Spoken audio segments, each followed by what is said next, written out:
Hello बच्चों, कैसे हो आप सब। आपके अपने चैनल परीक्षा की तैयारी में आपका स्वागत है। बच्चों, पिछले वीडियो में हमने मेहरगढ़ और हड़प्पा सभ्यता की एक बहुत ही रोमांचक सैर की थी। हमने देखा था कि कैसे मेहरगढ़ के लोगों ने खेती शुरू की और हड़प्पा में दुनिया के पहले नियोजित शहर बने। हमने विशाल स्नानागार, लोथल बंदरगाह और हड़प्पा की लिपि के बारे में विस्तार से जाना था। मुझे उम्मीद है कि आपने वह पाठ अच्छे से समझ लिया होगा। मैंने कहा था कि आप उस पाठ को घर पे अच्छे से पढ़िएगा। अब समय है यह देखने का कि आपने कितना पढ़ा है और कितना सीखा है। तो आज के इस वीडियो में हम आपके पाठ्य पुस्तक के अंत में दिए गए सभी अभ्यास प्रश्नों को एक एक करके हल करेंगे। तो चलिए अपनी बुक भी निकालिए, अपनी कलम और कॉपी निकाल लीजिए। शुरू करते हैं। पहले ये बताइए, क्या आपको याद है कि हड़प्पा के लोग लोहे के बारे में जानते थे या नहीं? जानते थे या नहीं जानते थे? पढ़ा होगा आपने किताब, तो आपको जरूर याद होगा। अच्छा ये बताइए, मोहनजोदड़ो का वह विशाल स्नानागार किस काम आता था? तो पिछले वीडियो में हमने इन सभी बातों को बताया है। तो आप वो वीडियो आपने नहीं देखा है तो मैंने डिस्क्रिप्शन में और कमेंट बॉक्स में उस वीडियो का लिंक डाल दिया है। आप उस वीडियो को जरूर देख लीजिएगा। तो अगर आपने वो वीडियो देखा है तो आज का अभ्यास आपके लिए बहुत आसान होने वाला है, और नहीं देखा तो जरूर से जरूर देख लीजिएगा। तो आज हम आपके इतिहास के पाठ 3 की पूरी एक्सरसाइज को हल करने जा रहे हैं। अच्छा बच्चों, मैं एक सवाल पूछूं?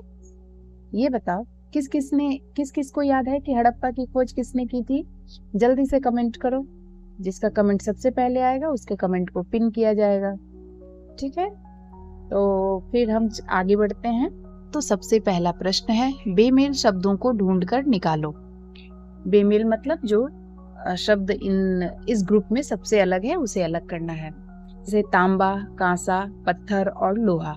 तो इसमें लोहा अलग है, इसका उत्तर होगा लोहा, क्योंकि हड़प्पा सभ्यता एक कांस्य युगीन सभ्यता थी। उस समय के लोग लोहे के बारे में बिल्कुल भी नहीं जानते थे। चलते हैं दूसरे प्रश्न पे। घोड़ा, हाथी, गैंडा, सांड, इसमें से बेमेल शब्द कौन सा है? यहाँ इसका उत्तर होगा घोड़ा। हड़प्पा की मुहरों पर हमें हाथी और सांड तो मिले हैं, लेकिन घोड़े के साक्ष्य बहुत ही दुर्लभ या ना के बराबर हैं, इसलिए यहाँ होगा घोड़ा। फिर प्रश्न 1 का 3 देखिए। कालीबंगन, मेहरगढ़, बनवाली, ढोलबीरा। उत्तर होगा मेहरगढ़। यहाँ मेहरगढ़ इनमें से अलग है। क्यों? बच्चों, कालीबंगन और ढोलावीरा हड़प्पा के विकसित शहर थे, जबकि मेहरगढ़ एक बहुत पुरानी पाषाणकालीन ग्रामीण बस्ती थी। ठीक है, तो आपने मार्क कर लिया अपनी किताब में, तो जल्दी से कर लीजिए। अभी चलते हैं प्रश्न 2 में। नीचे दिए गए वाक्यों में कौन सही है और कौन गलत है उसे लिखना है। ठीक है, तो फर्स्ट है, पहला प्रश्न है, लिपि का उपयोग सभ्यता की एक विशेषता है। तो ये होगा बिल्कुल सही। किसी भी उन्नत सभ्यता के लिए लिखना आना बहुत जरूरी है ना? ये हमने पिछले वीडियो में पढ़ा था। फिर है 2, मेहरगढ़ की खोज दयाराम साहनी ने की थी। क्या ये सही है? नहीं, इसका उत्तर होगा गलत, क्योंकि दयाराम साहनी ने हड़प्पा की खोज की थी, मेहरगढ़ की नहीं। मेहरगढ़ की खोज किसने की थी? ढूंढ के बताओ, कि अपनी पुस्तक देखो और ढूंढ के बताओ। कमेंट जरूर करना, कमेंट में बताओ। ठीक है, हड़प्पा के लोग लिखना जानते थे? यह है प्रश्न 3। हाँ, यह सही है, लिखना जानते थे। हालांकि हम आज तक उनकी लिपि को पढ़ नहीं पाए हैं, पर वे लिखना जानते थे। अब हम आते हैं 3 नंबर क्वेश्चन में, जहाँ पे आपको सटीक शब्दों को चुनकर रिक्त स्थानों को भरना है, खाली स्थान भरना है।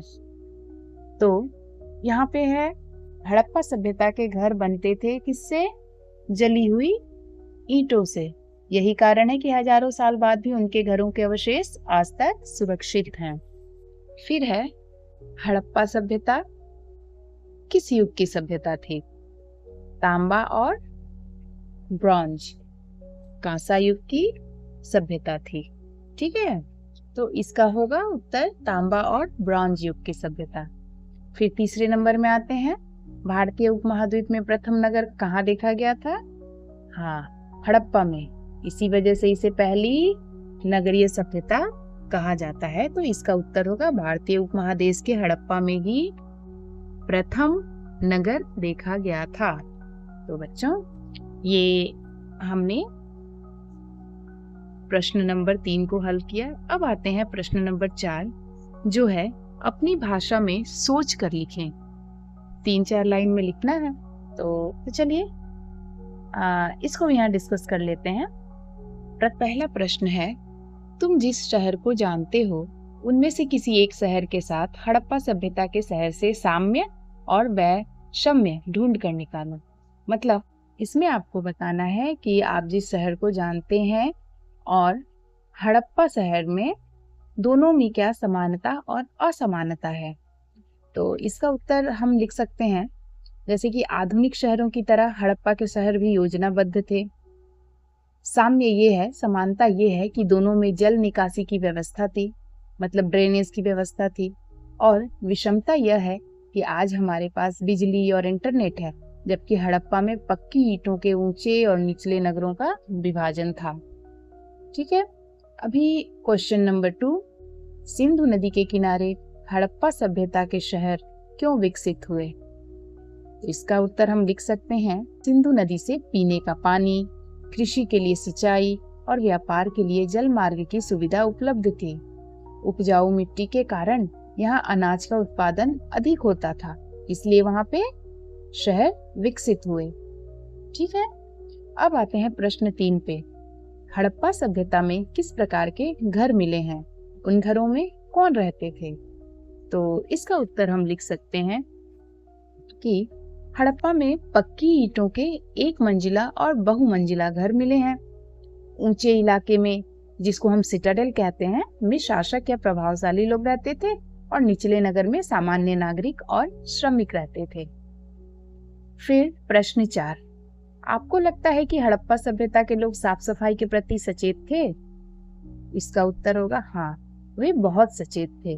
प्रत्येक घर में स्नान घर और शौचालय का होना, गलियों में ढकी हुई पक्की नालियां और कचरा साफ करने के लिए मैन होल का होना इसका सबसे बड़ा प्रमाण है। उस समय भी लोग शौचालय घरों में बनवाते थे, स्नान घर थे और गलियों में जो नालियां थी वो ढकी हुई रहती थी। कचरा जैसे अभी हम डस्टबिन का यूज करते हैं, उस समय भी मैन होल का इस्तेमाल किया जाता था कचरा फेंकने के लिए।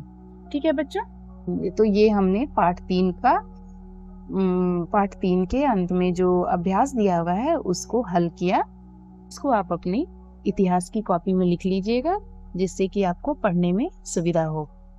और मैंने इस पार्ट से बहुत सारे प्रश्न बनाए हैं, जिनको मैं आपको अगली वीडियो में शेयर करूंगी। तो तब तक के लिए आप पढ़ते रहिए। इस वीडियो को लाइक कीजिए, शेयर कीजिए, चैनल को सब्सक्राइब कीजिए, अपने दोस्तों तक ये वीडियो जरूर पहुंचाइए ताकि वो भी इसका लाभ उठा सकें। बेल आइकन को प्रेस जरूर कीजिएगा ताकि अगली वीडियो जो आए वो जल्द से जल्द आपके पास पहुंच जाए। मिलते हैं अगले वीडियो में प्रश्न उत्तर के साथ। धन्यवाद।